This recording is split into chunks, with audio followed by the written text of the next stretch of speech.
Այս հարցը, որ գրված է, շատ եմ ուզում վկայել ինձ հանդիպած կազ մարդկանց Աստծո մասին, բայց բառապաշարս չի հերիքում, ինչպես կարող եմ անել այս։ Իհարկե, մեր գյուղում մի հատ եղբայր կար,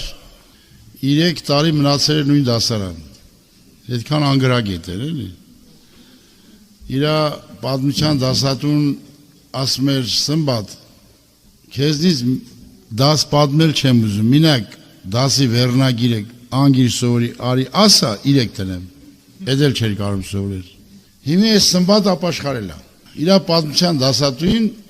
կայնած ալու մեր գյուղում հարևան գյուղից էր այդ մարդը։ Ասում է Սմբատ ջան, մի հատ ընձի չես տանի մեր գյուղ։ Ասում է տանեմ, ընկեր Մկրտչյան էր, ինչ էր ազգանունը, չեմ հիշում։ Ասում է տանեմ։ Նստում են, Սմբատ եղբայրը սկսում է սրան քարոզել։ Անենց հա քարոզում,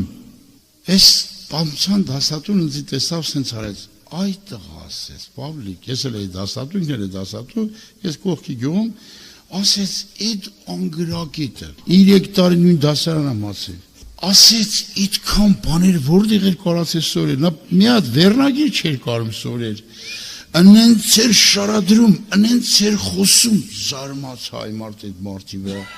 Եվ այդ նույն մարդին մի օր հետս տարա մեր դասախոսներից մեկին քարոզելու։ Ինձ ասեց, դասախոսն ասեց, լավ, դու համալսան սովորում արդես, ասեց, հլտենամ, էդի տրակտորիստ է, չէ, ասի հա, էդի կարում հա քարոզի, ասես, ասեմ թո քեզ քարոզի։ Որ սկսեց քարոզել այս դասախոսին, աչքերը թռերքյալ են։ Ուզում եմ ասեմ, ես եղբորը, որ ասում եմ բառապաշար չունեմ, ոչ թե բառապաշար չունես, սուրբ սիրտ չունես եւ սուրբ հոգու լեցունություն չունես։ Անգրագետ մարդին Աստված իմաստությունը հանճարատալի, երբ որ իր սիրտը տալիս է